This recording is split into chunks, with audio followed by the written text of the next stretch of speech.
Testyn y darlith yr wythnos hon yw Magnetau. A mae Magnetau wedi cael ei defnyddio ers amser hir, enghraifft mewn cwmpawd i helpu ni i ddarganfod lle mae'r gogledd ac felly yn helpu ni i wybod lle ydyn ni ar wyneb y ddaear. A mae'r cyswllt yna gyda'r magnet yn y cwmpawd a'r magnet ar y ddaear yn holl bwysig i sut dyn ni'n disgrifio y magnetau. Dyn ni'n meddwl am y magnet fel darn o fetal, a dim ond ambell i fetal sydd yn magnetig, yr un cyffredin yw haearn, a dyn ni'n defnyddio terminoleg y ddaear. Byddwn ni'n galw'r un pen yn gogledd a un pen yn de, fel petai o fewn y ddaear, o fewn y sfer yma. Ac yna byddwn ni'n disgrifio wedyn sut mae magnetau yn effeithio ar fetalau ac ar ei gilydd gan ddefnyddio'r syniad yma o y dau begwn gogledd a de. A wnaethon ni ddangos hynny yn yr arbrofion. Ac yna wnaethon ni edrych chydig bach mwy manwl wedyn ar beth yw gwir gwraidd yr effaith magnetig yma.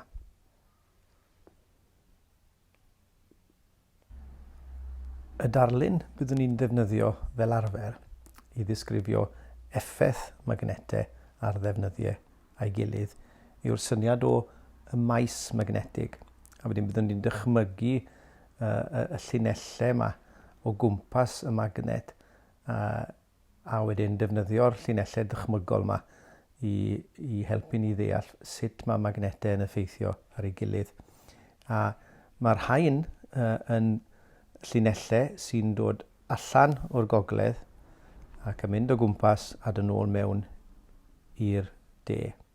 Ac yna maen nhw'n cario ymlaen mynd mewn cario mynd trwy'r magnet, a wedyn byddwn ni'n meddwl am un arall yn dod fel yna, un arall yn dod fel yna, a wedyn bydd rhai rhwng rhain hefyd.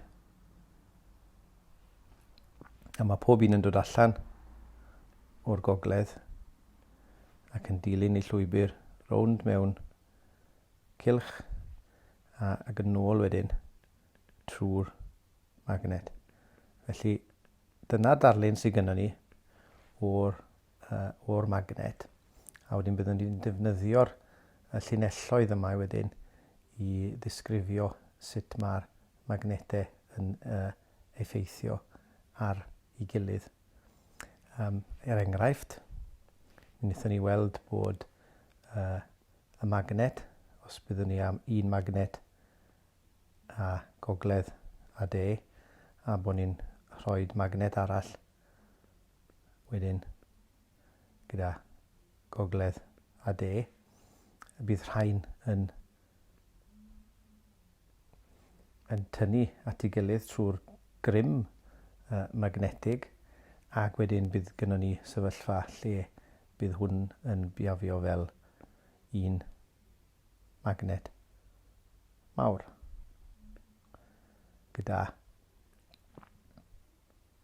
mwy o linelloedd ynddo fe, gyda'r rhain yn adgyfnerthu. Felly mae hwn yn magnet cryfach. Ac yna wnaethon ni weld bod y magnet yn gallu cael gwannol siap. Oedd yr magnet oedd gynnon ni yn y shed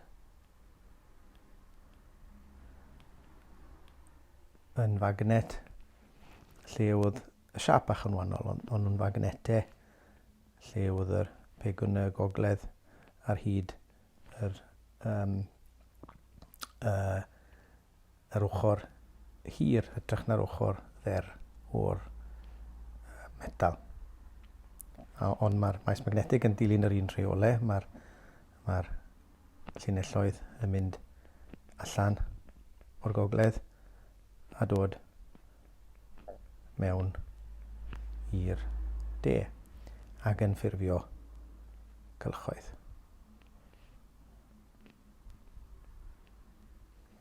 Yn yr un fath o ffordd. A dyna beth gyda ni. A felly pan o'n i'n rhoi'r ddau magnet at ei gilydd, oedd yr un peth yn digwydd. Rhoi nhw gogledd de, a mae hwnnw'n rhoi un magnet i ni sy'n magnet cryfach. Ac yna, o'n i'n gallu rhoi y magnet wedyn i effeithio ar bethau eraill. Enghraifft, wnaethon ni ddangos bod y magnet yn effeithio ar y geiniog. A y darlun sgynnon ni fan hyn wedyn yw bod maes magnetig yn dod allan o'r magnet ac gan bod y geiniog wedi cael ei wneud nid allan o bres na copor, ond wedi cael ei wneud allan o haearn a ryw haen fach denau o gopor ar y wyneb i'n twyllo ni. Mae hwn hefyd yn gallu wedyn cael ei effeithio gan y maes magnetig, a mae'r geiniog ei hun wedyn yn troi mewn i magnet. Felly mae'r effaith y magnet yn cael ei estyn, a wedyn mae'r geiniog nesaf yn dod fan hyn ac yn y blaen, a ni'n gallu adeiladu'r patrymau pert yma a dangos bod y grym magnetig yn dipyn gryfach yn y geiniog na'r grym disgyrchiant, ac felly bod y geiniog dim yn syrthio pan mae'n wedi chysylltu gyda'r magnet.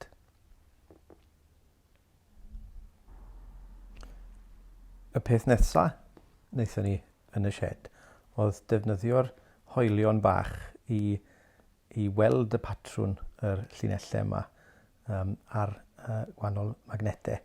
A yr un cyntaf oedd yr un pwerus hir, a wedyn wnaethon ni edrych arno fe nid yn unig o'r ochr, ond hefyd edrych arno fe lawr o'r gogledd gyda'r de tu ôl. A beth welon ni fan hyn bod yr hoelion bach yn dilyn y maes magnetig. Welon ni bod yr hoelion yn stico i fyny ar ben y magnet, ac yna yn dilyn wedyn yn gwynebu i fewn ar y magnet fel yma. A allwn ni ddeall hwn trwy feddwl am y maes magnetig. Felly os yn edrychwn ni ar yr darlun yma, byddai'r hoelion bach yn dilyn yr maes magnetig. Felly petai ni'n rhoi nhw ar y top neu'r gwaelod, mi fydden nhw'n yn aros yn syth i fyny, ac yna fydden nhw'n mynd mewn patrwn bach yn wahanol o gwmpas y magnet uwch i ben neu i lawr. Ac felly os byddwn ni'n ychwanegu'r maes magnetig, fan hyn mae'r maes magnetig yn dod allan o'r gogledd ac yna yn mynd lawr am y de. Allan o'r gogledd, lawr a mewn i'r de, allan o'r gogledd, lawr a mewn i'r de, ac yn y blaen. Felly yn y darn yma, maen nhw'n aros i fyny, a wedyn ar y darn yma wedyn, un peth fan hyn. Bydden nhw wedyn yn dilyn y llwybr yma. A os ni'n edrych arno jyst mewn un plan, wedyn mi fydden nhw bob tro yn gwynebu i fewn at y magnet. Ac yna, wrth gwrs, mi o'n i'n gallu adeiladu patrwn trwy roed yr hoelion mewn patrwn lle bydden ni'n gallu creu tŵr, enghraifft, ar ben y magnet gyda'r hoelion yn yr un ffordd a wnaethon ni fan hyn gyda'r ceiniogau. I edrych ar sut i rheoli maes magnetau, wnaethon ni ddefnyddio'r electromagnet yn y shed. A beth o'n i'n gweld fan hyn oedd rhyw gylch, a wedyn pan o'n i'n rhoi'r hoelion ar ben yr electromagnet, o'n i'n gweld nhw'n aros i fyny, a hyd yn oed wedyn y rai eraill wedyn yn iste ar eu pennau nhw. A bod hwn wedyn yn edrych yn debyg iawn i'r maes magnetig o'n i wedi gweld efo'r magnet. O'n i'n gweld bod a wedyn lle ni ddychmygu'r llinellau magnetig yn dod allan o ben y cylinder ac yna mynd lawr ac ar rownd a wedyn tybio bod nhw'n dod i fewn yn y gwylod. Felly oedd e'n edrych fel petai'r electromagnet yn debyg iawn gyda tu fewn y cylinder rhyw magnet gyda pegwn gogledd a pegwn y de. Ac yn wir mae hwnna'n eitha cywir, ond o'n i'n hefyd yn ffindio pam o'n i'n newid y voltedd ar yr electromagnet bod hwnnw wedyn yn rheoli'r maes magnetig, a wedyn bod ni'n gallu symud wedyn mewn i faes perianneg mwyn gallu creu maes magnetig yn union o y maint dyn ni angen a y siap dyn ni angen a ble dyn ni angen i ddefnyddio fe. A fel enghraifft, byddwn ni'n mynd i weithio gyda peled yr synchrotron sy'n defnyddio magnetau i rheoli y cerrynt, ac wedyn yr teclyn mwyaf cymhleth a pwerus sydd gynnon ni ar hyn o bryd yw'r labordy yn CERN, lle dyn ni'n edrych ar y gronynau mwyaf newydd fel y boson Higgs enghraifft. Tu fewn i'r electromagnet mae'r dirgelwch, a beth sydd tu fewn i'r electromagnet yw nid yn unig y darn metal, ond mae yna wyfren wedi cael ei rhoi rownd y cylinder metal, a hwn wedyn byddwn ni'n rhoi voltedd ar hwn, a wedyn pan byddwn ni'n rhoi'r y voltedd ar y gylched yma, bydd y cerrynt yn mynd trwy'r metal, a hwnnw wedyn yn creu'r maes magnetig. Felly y cerrynt sy'n arwain at y magnet. A fan hyn dyn ni wedi darganfod y peth pwysig, y ffisig elfennol yn fan hyn. A mae hwnnw'n deithio ni mae cerrynt sy'n creu y maes magnetig mewn ffordd debyg i gwefr yn creu maes electrostatig, a mas yn creu maes disgyrchiant. Felly, gadewch i ni feddwl chydig bach mwy am y cysylltiad yma rhwng y cerrynt a'r magnet. Os newn ni gadw'r ddau llun yma o'r magnet a'r electromagnet, bydd hwn yn helpu ni ddeall wedyn chydig bach mwy o beth sy'n achosi'r y maes magnetig reit lawr i'r dimensiwn lleia. Ac i ddechrau gyda'r magnet, beth sy'n ddiddorol efo'r magnet, lle mae gyda ni'r pegwn gogledd, pegwn de, petai ni yn lle roed magnet at ei gilydd, ond i dorri fe'n hanner, mi fydd gyda ni pegwn gogledd ar un pen, a bydd gyda ni pegwn y de yn y pen arall. Ond beth mae'r magnet yn neud yw creu de newydd fan hyn a gogledd newydd fan hyn, fel bod yr maes magnetig yn union yr un peth ar y ddau. A mi allwn ni gadw wneud hyn, mi allwn ni greu rai 4 magnet neu 8 magnet ac yn y blaen. a i ble mae hwn yn mynd. Gan feddwl bod hwn wedi cael ei wneud allan o haearn, yn y pen draw, mi fyddwn ni'n ond yn gallu mynd yn llai ac yn llai ac yn llai tan bod ni'n cyrraedd yr atom. Felly, mae'n debygol mai yn yr atom mae'r ateb.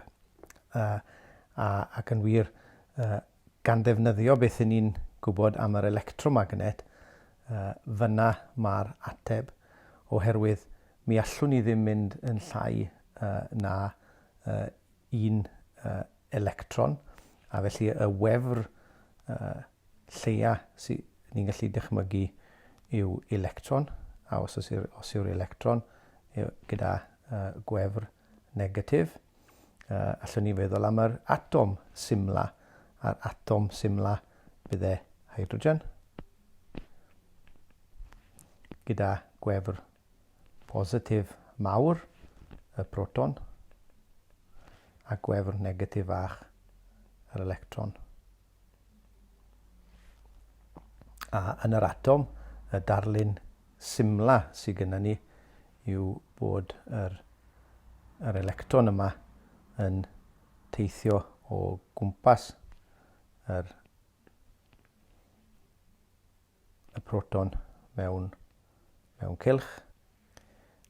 A fel mae'r electron yn mynd o gwmpas y proton, mi fydd e'n symud, a os yw gwefr yn symud, mae yna gerrynt, ac os oes yna gerrynt, mae hwnna'n golygu bod yna faes magnetig. Felly mae'r syniad yma o gerrynt yn berthnasol reit lawr i lefel yr atom.